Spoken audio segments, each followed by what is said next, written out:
Good evening, good morning, YouTube. Salutations, wherever you're at. So recently, I caught a video by Alan's Reads, and he's actually starting a brand new Booktube event, which I think is really cool and really interesting. I think he's doing it with Deb at Rainer Reads. But anyway, so I'll put them in. I'll link them and tag them in the description. I think there are only two hosts of it. So this is the inaugural year of this event, and it has a train theme. And the train theme can be anything. It doesn't have to be, you don't have to be a train nerd or know a whole bunch about trains. But I thought this was a really cool event, and I think it's a really good idea. And I'm just going to recommend an author for it. But for any nonfiction readers out there, like trains have played a crucial role in history, but not just in history, but also in geography and I just said geography, but also in economics. So I just want to recommend this author right here. This is Christian Walmar. I've read quite a few books by him. This one right here is my favorite by him. I also had a copy of Engines of War, but I'm not sure what I did with it. I can't find it. But I'll go ahead and describe these books a little bit real quick. Engines of War is a book about, it's essentially about World War II and the role trains played in World War II. It's a really fascinating read. And just specifically, it talks a lot. I'll put a map here about like a big thing that covers like the German, the infrastructure of Germany and their trains, but also their waterways. And that's how they were able to move men so quickly to the lines in France and just all over the country, and how they were able to, just basically get from point A to point B so quickly and deploy so efficiently, but not just men, but supplies, tanks. And even outside of that, just how big of a role it played in their manufacturing industry. And that's how they were able to be so efficient. And it's an incredibly fascinating read. Like, I'm serious. And, you might think it might sound boring, but I swear it's a very good read, man. Like, I really enjoyed that book a lot. This one right here, this is Fire and Steam. This is about the history of the railway in England. Most people might know this, but, England and the British Empire were really on like the leading edge of the Industrial Revolution. And they played a big part in that. Obviously, they really started it, and a lot of that had to do with the rail line. And this is kind of the history there. Obviously, the geography of the UK plays really well towards trains, because trains really aren't as big in the United States, at least not for transporting humans. I wish they would, but there's only, obviously there's high-speed rail in England now, but, the United States, its geography just doesn't play that well for, high-speed rail. I know they've talked about doing it in a couple spots, like the Northeast, kind of like between, Boston and as far as south as DC, like that area would be good for high-speed rail because of the population density.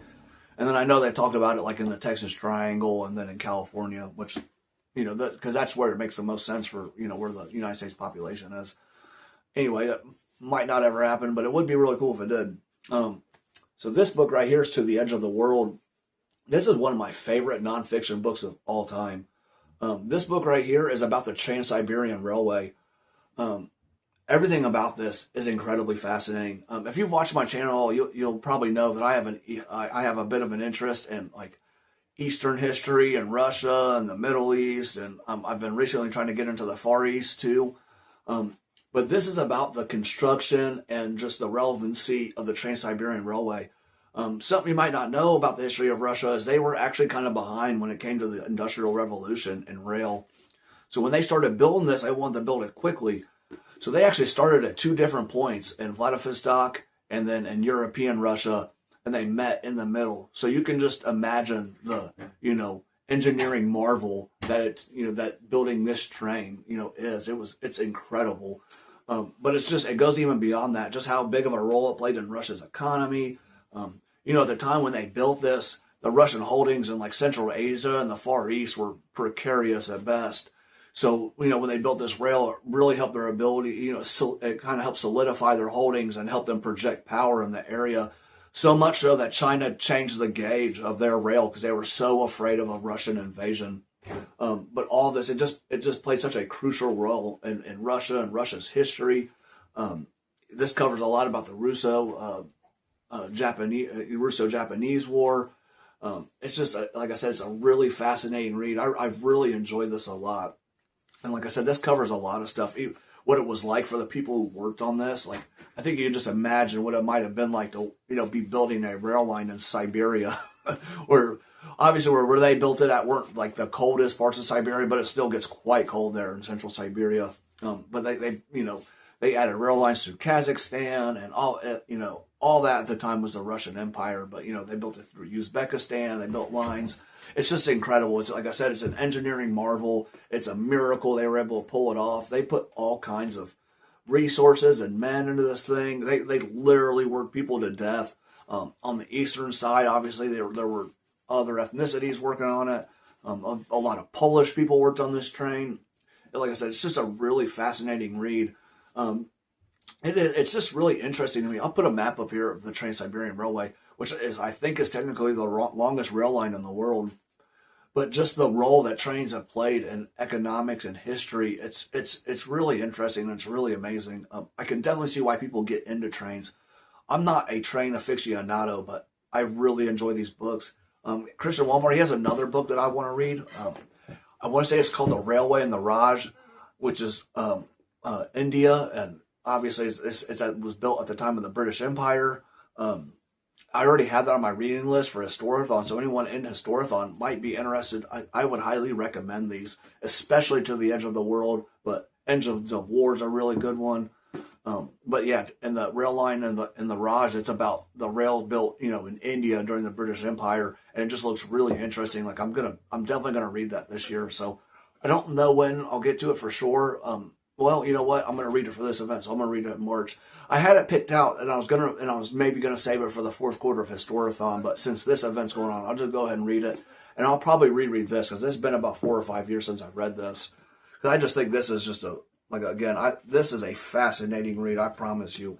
I'll read the back cover real quick. It says, "To the Edge of the World is an adventure in travel full of extraordinary personalities, more than a century of explosive political, economic, and cultural events, and almost inconceivable feats of engineering.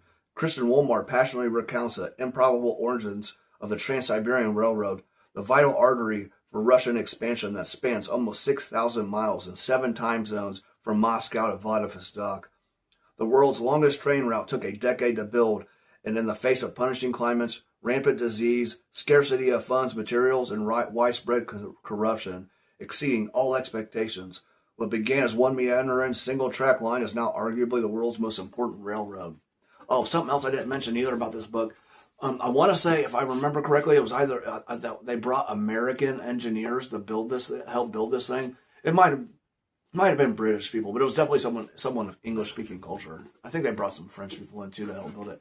But anyway, this is a fantastic book, and I might reread this because, like I said, I think I read it in 2019, and I think nonfiction serves really well for rereads. Because it really helps drive this stuff into your memory. I know there's some. Oh, sorry, I saw a map.